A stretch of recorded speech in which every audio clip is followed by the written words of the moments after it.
Bonjour, je suis Myriam Yaimi, la conceptrice du transfert quantique et je viens au travers de cette vidéo vous expliquer un peu techniquement comment cela se passe puisque ça reste un gros mystère pour beaucoup de personnes qui viennent me consulter, qui ont affaire à des amis ou des gens qui leur disent je ne te dis rien, tu verras par toi-même.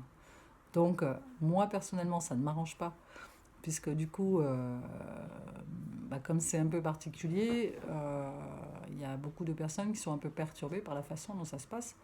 Même si c'est pas transcendant non plus, hein.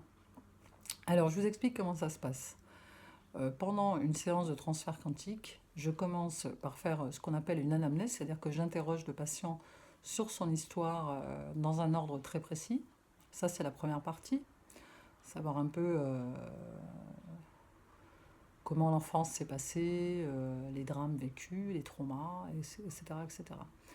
Dans une deuxième partie, j'explique la théorie de l'inconscient, de comment il s'organise, ce qui provoque ceci ou cela, pourquoi est-ce qu'on vit ceci ou on vit cela, avec un format généraliste.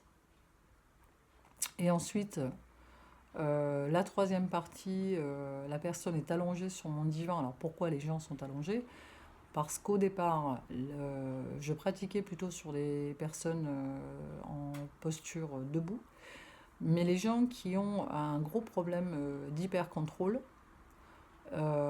géraient très très mal les transformations et les changements au niveau de l'inconscient. Donc en fait, ce que ça provoque au niveau de l'inconscient, la perte de contrôle en symptômes extérieurs, c'est le vertige. Donc les gens qui avaient de très gros vertiges quand j'intervenais sur l'inconscient, juste en posant ma main sur le plexus, et ils perdaient l'équilibre au risque de tomber. Donc plutôt que de me faire embarquer dans une chute avec un adulte, je préfère allonger la personne sur mon divan qui est bien confortable et bien douillet, et faire la séance allongée pour que personne ne chute au sol.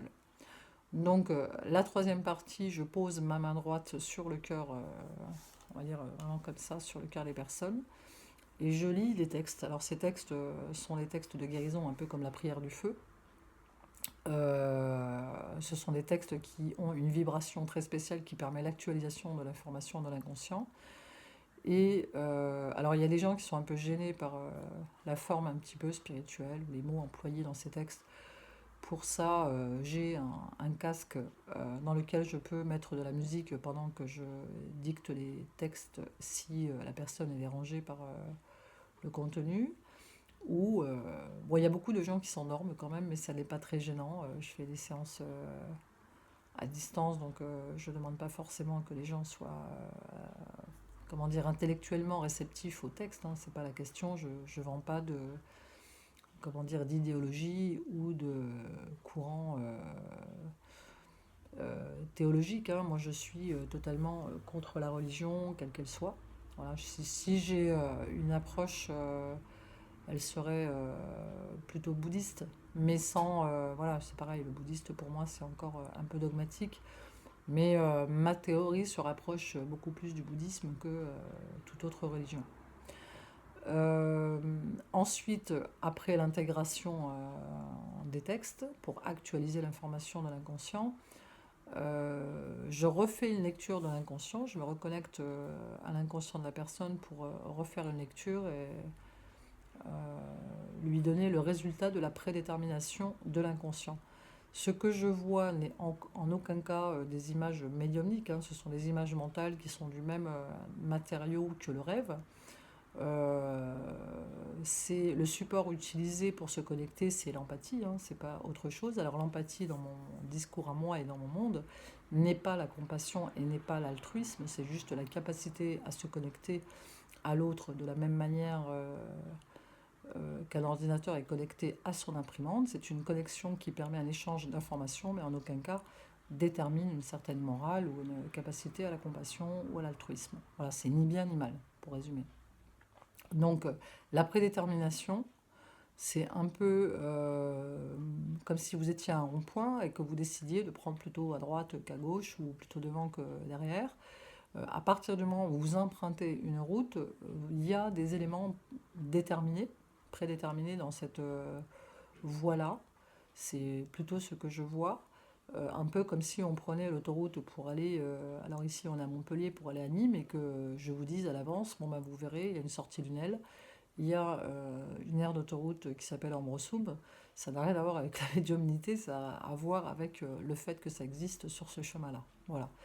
Donc la prédétermination n'est pas un état définitif dans le sens où votre libre arbitre reste total, et que si je décide sur ma route de Nîmes en fait de sortir bien avant à Lunel, rien ne m'en empêche. Je fais ce que je veux, je suis libre de faire comme je veux. Quoi d'autre? C'est une technique que j'enseigne. Donc je vous dis, si vous vous posez la question de savoir si je suis médium, non, je ne suis pas médium. Par contre, j'ai une sensibilité qui me permet d'accéder aux inconscients des autres. Toutes les personnes qui sont hypersensibles peuvent pratiquer la même chose que moi, c'est pour ça que je l'enseigne.